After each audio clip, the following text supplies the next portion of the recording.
So do you miss some fun at the show with the guns? Hi, family of light. So I have us by a weird angle by the fish pond today. It's still really cold for me to be outside, but so I wanted to talk about worms today. I've always liked worms. Today with the worm, what is it? Worm supermoon. Yeah, so I've always kind of like, so the reason it's called the worm supermoon is because like when the ground like starts to thaw, all the worms come up and you see them. And like when I was a kid and it rained, I would take the worm and I would like put it onto the grass to kind of try and save it. And so I looked up worm as a totem animal, and that was one of the things about it, like compassion. But there's so many like synchronicities with earthworms too. They integration of masculine and feminine because they're naturally hermaphroditic. Also transmutation of earth, so that's interesting with what's going on with Gaia. Yeah, so because they eat the earth, right? So transmuting it, changing it, regeneration with the earthworms. They can regrow parts of themselves. So this is all I find very apt for what's going on right now.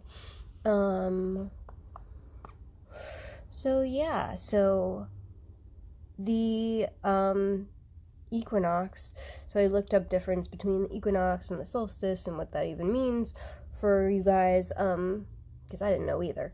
So the equinox is in the northern hemisphere, the start of spring, the spring equinox, because the day and night are the same length, but also we're closer because of the tilt of the earth to the sun. So this is also really interesting with all the solar stuff going on too. I also had a dream last night. I had a dream with blue leaves, and there was like, I was at a movie theater, which I'm thinking is now how the ETs, whatever you want to call them, show me information in dream state. I just process as viewing it in a movie theater. So I was at a movie with my dad, and my dad and I aren't incredibly close, but we get along whenever. We just don't see each other that often.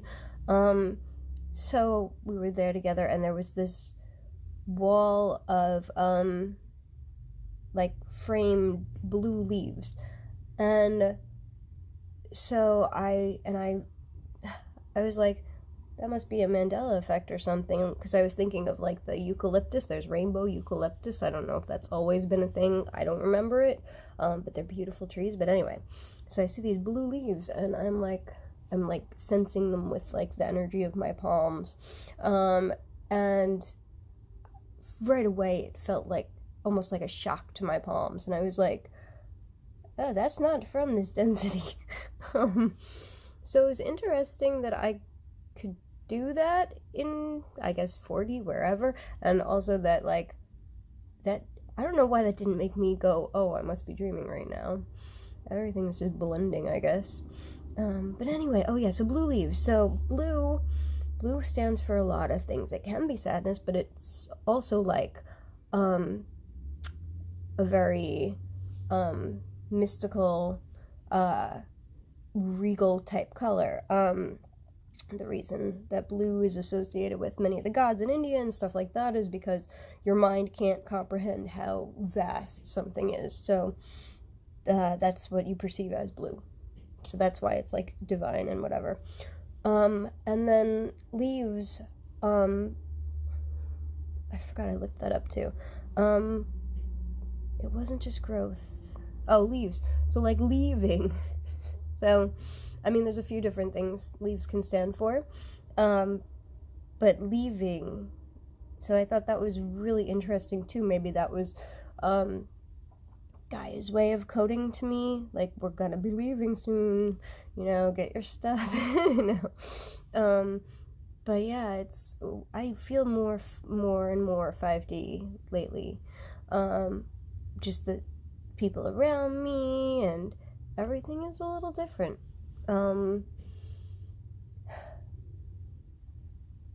Yeah, it's a magical time. It's really cool. And so with Schumann, I don't know what you guys have been experiencing. I've actually noticed that doing the vegan thing is actually better than because like I did two bad things so far. I ate cheese, a lot of dairy one night, and then the following night I drank. And for whatever reason, I guess because alcohol is natural and our bodies have been used to it for a millennia now, or way more, I did better with the alcohol than I did with the cheese. So, I mean, I'm not telling you go drink or anything, but it's surprising what your body can handle, and ideally don't do either of those things. Anyway, so, there was one other thing I wanted to talk about.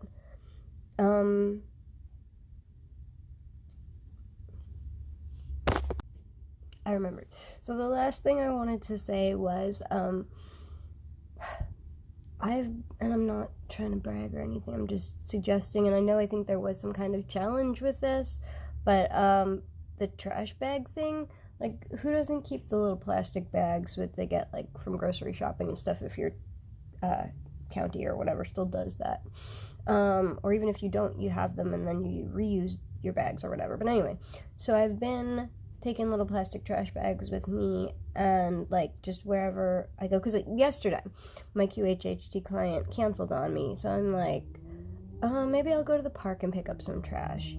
And before I even got to the park, I'm like, holy cow, because I live between a parkway and a turnpike, and we're a few blocks from a Walmart, so it's not the cleanest area, and it's New York, so you don't usually see pedestrians stopping, and no judgment, but I don't often see pedestrians stopping and picking stuff up.